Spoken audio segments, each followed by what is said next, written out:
vous a fait un petit tableau qui est intéressant.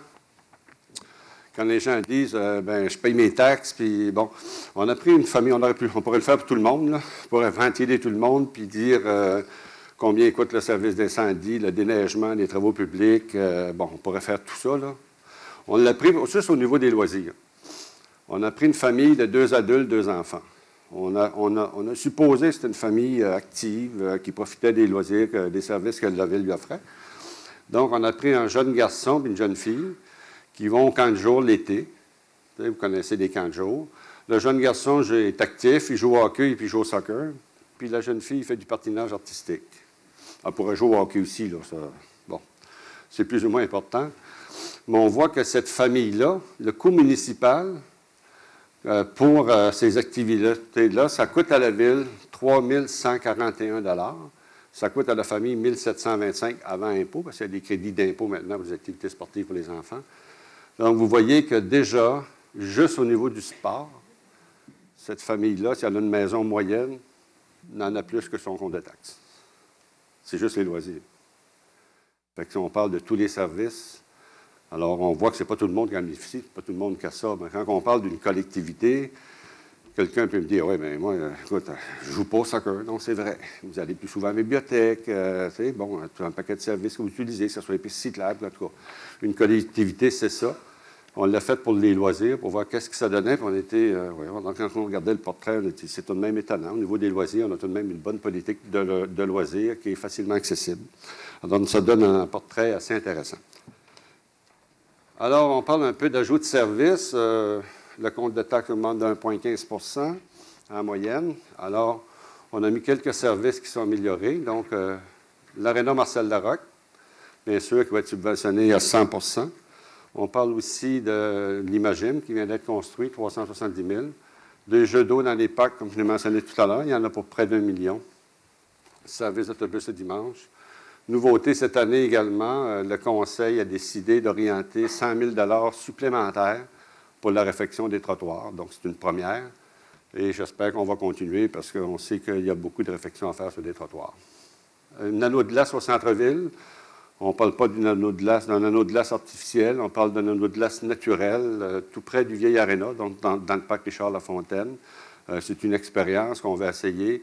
C'est à côté, la surfaceuse est à côté, les gens peuvent s'échanger dans l'aréna. Alors, on a décidé de faire un anneau de glace au centre-ville pour essayer d'amener un peu d'achalandage au centre-ville. Il y a la réfection de la bibliothèque Adélard-Berger aussi, qui est une réfection majeure.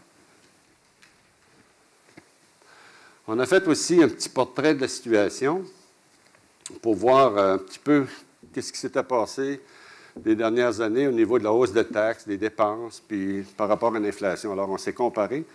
On se compare souvent aux autres villes. Bon, vous savez qu'avec nos comparables, on s'en sort bien. On est soit dans le milieu de peloton ou au-dessus, donc on performe très bien. On regarde qu'une fois la ville arrivée à maturité, disons, après le regroupement municipal, donc à partir de 2013, on voit qu'il y a une nette amélioration vraiment de la gestion des finances. Donc, on se rend compte que 2013, 14 et 15, les 3 dernières années, donc une hausse de taxes d'environ 1,48 %, des dépenses environ de 1,99 % et l'IPC est à 1,5 %. Donc, on maintient bien le cap d'essayer de se coller sur l'IPC et ça, malgré les transferts gouvernementaux. Je le répète, parce que si on n'avait pas les transferts gouvernementaux, on performerait mieux que ça. Les comptes de taxes seraient moins élevés, certainement.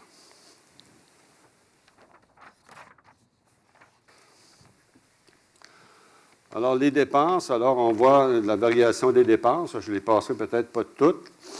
Vous voyez les variations qui sont plus ou moins importantes.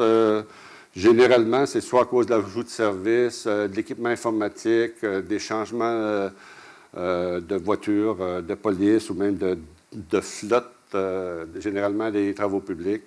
Alors, on arrive à un total de 2,97 % comme mentionné. Donc, on est en bas de 3 % des dépenses, tenant compte, bien sûr, encore une fois, des obligations gouvernementales qu'on a.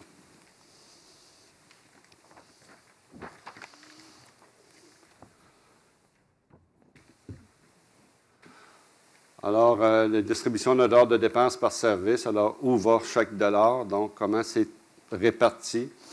Donc, on voit que les travaux publics, 18 cents, 100 $, les frais de financement environ 17. Et bon, on voit ensuite loisirs et culture, transport en commun, les codes part et subventions.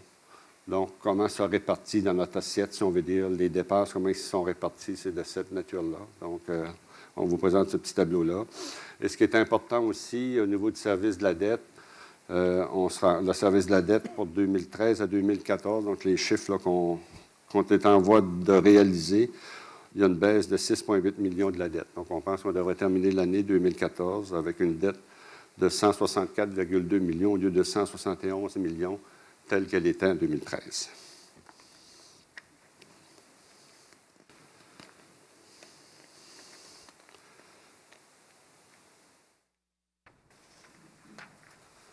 Alors, les dépenses par objet, un peu le même portrait. On voit que la rémunération et avantages sociaux, seulement ça, environ 40 du budget total. Donc, on voit nos frais de financement qui sont environ à 16,6 %.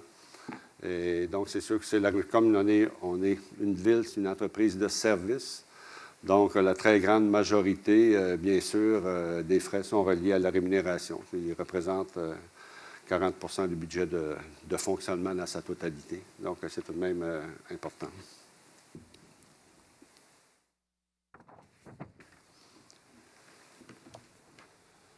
Donc, les coûts de la main-d'œuvre, je l'ai dit tout à l'heure, donc une variation de 2,1 %, donc comprenant tous les avantages sociaux, donc l'application des conventions collectives et aussi les mouvements dans les échelles. L'ajout de la main-d'œuvre en cours d'année, donc on va en parler un petit peu tantôt. Variation des avantages sociaux, caisse de retraite, plan d'assurance maladie et le reste. Des nouvelles ressources qu'on a embauchées. Puis bien sûr, toujours le maintien et l'ajout de services. On parle par exemple, entre autres, juste les conventions collectives vont représenter environ 59 % de la hausse de la main-d'œuvre.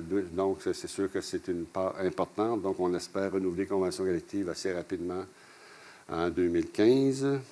Nous aussi, le dossier de la loi 3, des dossiers des caisses de retraite est une incidence moins importante parce que nos employés n'ont pas d'indexation à la retraite. Donc, ça a moins d'impact. Vous savez que dans la loi 3, le gouvernement du Québec enlève l'indexation aux retraités. Vous avez vu des manifestations pour vous en informer. Alors ici, il n'y a pas d'indexation, donc ça a tout de même un impact, mais c'est un impact moins important que de se faire enlever son indexation, ce qui, je comprends, n'est pas un grand bonheur pour qui que ce soit. Alors, on prévoit aussi, on prévoit l'embauche comme ressource à venir permanente. On prévoit un conseiller en santé et sécurité au travail. C'est une exigence. On doit avoir un conseiller en santé et sécurité au travail pour les gens qui travaillent soit dans des espaces clos, dans des édifices ou à l'extérieur. Ils doivent avoir des normes de santé et sécurité au travail. Alors, c'est extrêmement important. On prévoit aussi, mais je l'ai parlé tantôt, il y a 2 préventionnistes de plus qui doivent s'ajouter. On regarde aussi, le Conseil va se pencher sur 2 postes, donc un poste au développement économique qu'on prévoit si le Conseil est d'accord à l'automne, dépendamment de ce qui va arriver avec l'ancien CLD, donc le Conseil économique, et également un poste en environnement. Encore là, une fois que le Conseil aura statué, dépendamment de ce qui arrivera sur le moratoire et l'orientation que le Conseil voudra bien prendre. Donc, ce sont des postes, des orientations sur lesquelles le Conseil devra se pencher en 2015. Alors, nos types de revenus, bien, essentiellement, c'est de la taxation et des compensations. 80 % c'est des revenus de taxation. Alors, ce n'est pas très diversifié comme toutes les villes au Québec. On n'a pas d'autres revenus que vraiment par les subventions. Ce sont tous